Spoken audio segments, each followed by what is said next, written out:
Okay, we are sitting at November 2nd, and I thought it was time for another little update here.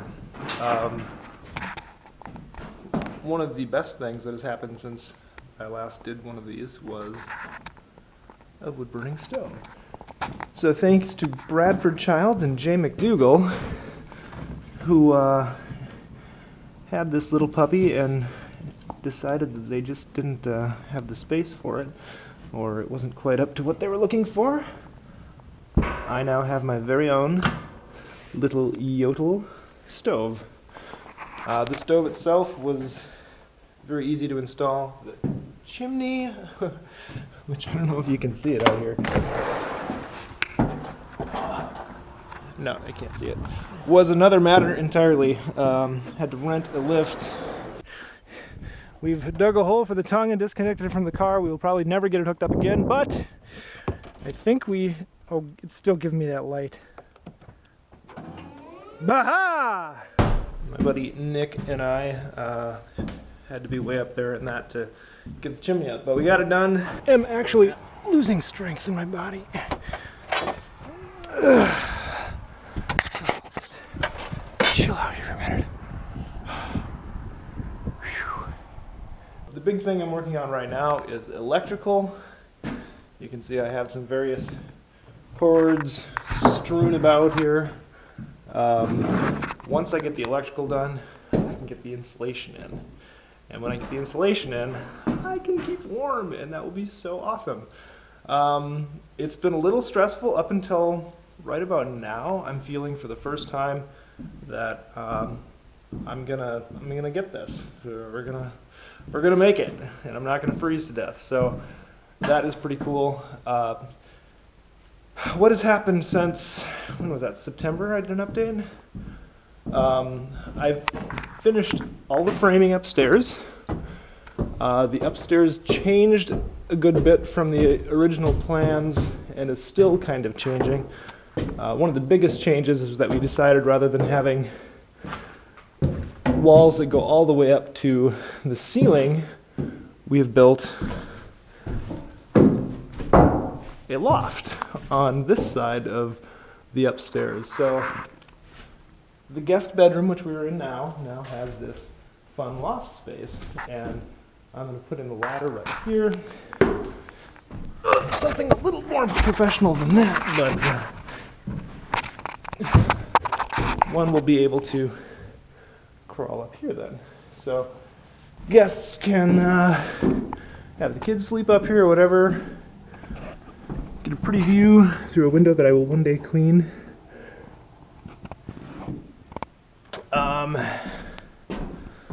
So that was a pretty significant change from the original plan, but I'm very happy about it. Kids are very happy about it. You know, I did all these venting things that I had talked about, so outside, underneath the soffits, the air is able to go through a 6-inch space in here, all the way up to the ridge peak up top there, and so we'll always have a very well vented roof. And then this space here, between here and here, is going to be filled with 20 inches of dense pack cellulose, so it's going to be a massively insulated ceiling, which is going to be super cool. There's our chimney through the roof. Building walls with 16-foot lumber and angles was just all kinds of fun. Up here in this little space, 16th inch off, 1/8 inch off, take it down, try to renegotiate it through here, and get it cut right.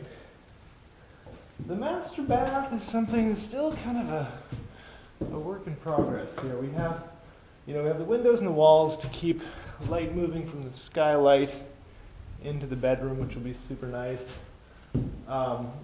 This is going to be the bath space here, bath and shower. We're just not sure how to pull this off. You know, I had this idea that I thought was kind of fun to do these angled cuts to follow the angle of the ceiling, and again up there, but we're just not sure how we will, since it's going to be a shower as well, how are we going to keep the water in there, what kind of doors we could use, because we can't do a traditional shower curtain because there's no wall here to put it, unless you put a pole up, and I don't know, that feels a little weird, so we're still talking about that. Little teeny space for a vanity here. Toilet hidden away. Oh, this is cool. So you can kind of pretend to walk out on the deck, or the balcony here. My friend Dustin came over and we climbed up here and put the rim, what is that called, ledger board on for where the balcony is going to be. More work than you would expect, but we got it done. And in the last few days I've been putting in these guys here. So these are all wired in and flashed. Same with the blocks for the lighting. All around the house I have outlets and lighting blocks ready to go. Oh, this is just the best up here, isn't it? The geese are everywhere. They're loving the fact that the corn is down, so they're out there just stuffing themselves silly.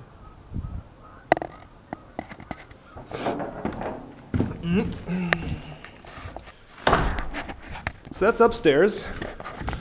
Run downstairs quick.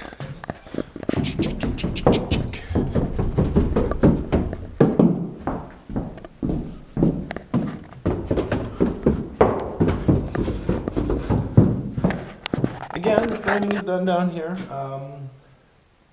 I've been putting in the electrical boxes for surround sound. We'll put the TV there. Surround sound boxes and stuff up there. I wired in these guys, which was a real trick, because you're using massive heavy gauge cables, which is made of aluminum, so it's super hard to move that stuff, but I got it. Kids have their closets now all framed in. The spray foamers have been here. They came and they spray foamed the rim joists like that. I don't know if you can see that, but rim joists are traditionally difficult to insulate and difficult to seal well. Spray foam is pretty expensive, but it's awesome, awesome stuff, so I just had them do that. The rest of the house is going to be dense packed cellulose, which is also very good. Not on the same level as spray foam, but it's still quite good. And I think the last thing to mention is I put a little bit of the siding up, so just enough siding so I could mount all the various utility boxes for the power to come in. So again, I had to do all this. When I started this, I freaked out and tried to hire someone, but everyone was so busy that that didn't work. So I found one electrician who said, "You can do it, I'll talk you through it." So that was cool. I think that's about it. It's getting significantly cooler out every morning. I mean, the weather is still holding together for us. It could be a lot cooler this time of year, so I'm not going to complain. But I think I have maybe a week or so yet of electrical, and then we can insulate. And at that point, I'm gonna relax quite a bit, I think. So, feeling good. That's the update. Until next time.